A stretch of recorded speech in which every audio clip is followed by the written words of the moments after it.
विश्रांतीनंतर बातमीपत्राच्या या भागात आपलं पुन्हा एकदा स्वागत। सतत होणाऱ्या पावसामुळे अमरावती जिल्ह्यातील शेतीचं मोठ्या प्रमाणात नुकसान झालं आहे। याचा फटका फक्त शेतकऱ्यांनाच बसला नसून गावातील लहान मोठे व्यावसायिक आणि शेतमजुरांनाही तो बसला आहे।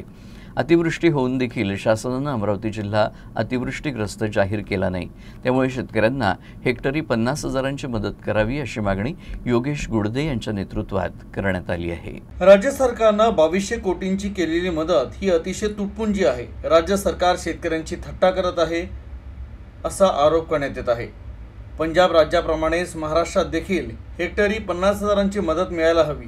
कृषी उत्पन्न बाजार समितीच्या माध्यमातून शेतकऱ्यांकडून कोट्यवधी रुपयांचा वसूल केलेला सेस राज्याच्या सकल उत्पन्नात कृषीचे 12% केव्हा काम येईल? शासनाने दिलेली मदत कोणत्या दराने दिली हे देखील स्पष्ट व्हायला हवं।